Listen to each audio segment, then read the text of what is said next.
இந்த கதையை கேட்டால் கண்டிப்பாக உங்கள் மனசுக்கு நிம்மதி கிடைக்கும். இதுவரை இந்த சேனலை சப்ஸ்கிரைப் பண்ணலைன்னா மறக்காமல் சப்ஸ்கிரைப் பண்ணிடுங்க. ஒரு மனிதன் எந்த குறையும் இல்லை அவனுக்கு, ஆனாலும் மனதில் நிம்மதி இல்லை. படுத்தால் தூக்கம் வரலை, ரொம்ப சிரமப்பட்டான்.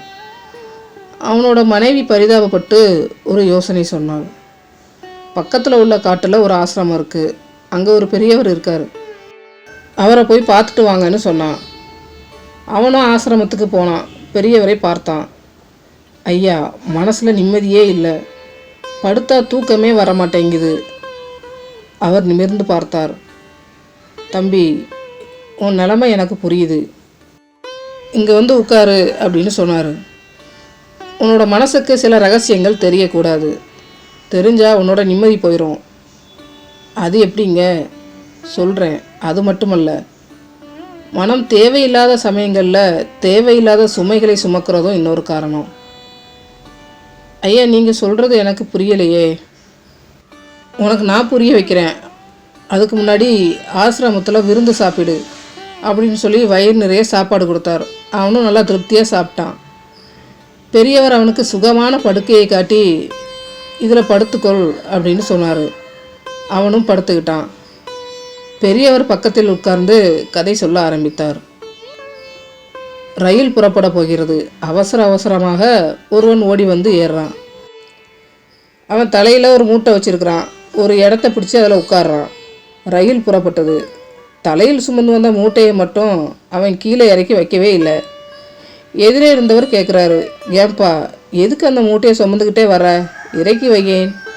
அவன் சொல்கிறான், வேணாங்க, ரயில் என்ன மட்டும் சுமந்தா போதும், என்னோட சுமையை நானே சுமந்துக்கிறேன் அப்படின்னு சொல்கிறான். பெரியவர் இதோட கதையை முடித்தார்.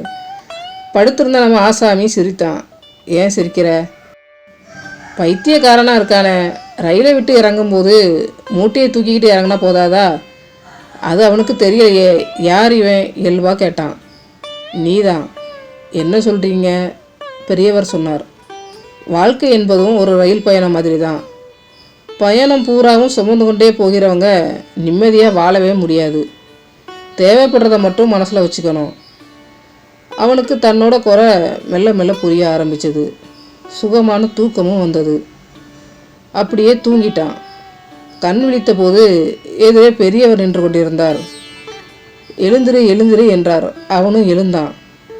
அந்த தலையனே தூக்கு அப்படின்னு சொன்னார். தூக்கினான். அடுத்த கணமே ஆன்னு கத்துனான். தலையணைக்கு கீழே ஒரு நாகப்பாம்பு சுருண்டு படுத்துருந்துச்சு. ஐயா, என்ன இது? உன் தலைக்கு வெகு அருகில் ஒரு பாம்பு. அப்படி இருந்தோ நீ நிம்மதியாக நல்லா தூங்கியிருக்க. அது அது எனக்கு தெரியாது. பாம்பு பக்கத்தில் இருந்த ரகசியம் உன் மனசுக்கு தெரியாது, அதனால் நிம்மதியாக தூங்கியிருக்க. அடுத்து நடக்க இருக்கிற எல்லா ரகசியங்களும் நமக்கு தெரிய ஆரம்பித்தா நம்ம வாழ்க்கையில் நிம்மதியே இல்லாமல் போயிடும். நிம்மதி எங்கே இருக்கிறது என்பதை புரிந்து கொண்டாயா? புரிந்து கொண்டேன் ஐயா. என் மனசுக்குள்ளேயே ஒளிந்து கொண்டிருக்கிறது. அறிவின் வெளிச்சத்தால், உங்களின் உபதேசத்தால் அதை தேடி கண்டுபிடித்து விட்டேன். ரொம்ப நன்றி ஐயா என்று கூறிவிட்டு அவன் வீட்டை நோக்கி நிம்மதியாக கிளம்பினான். இந்த அற்புதமான கதை உங்களுக்கு பிடிச்சிருந்தா லைக் பண்ணுங்கள். இதுவரை இந்த சேனலை சப்ஸ்கிரைப் பண்ணலைன்னா மறக்காமல் சப்ஸ்கிரைப் பண்ணிடுங்க. நான் போடுற வீடியோக்களை உடனுக்குடன் பார்க்குறக்கு பெல் பட்டனை கிளிக் பண்ணுங்கள். நன்றி.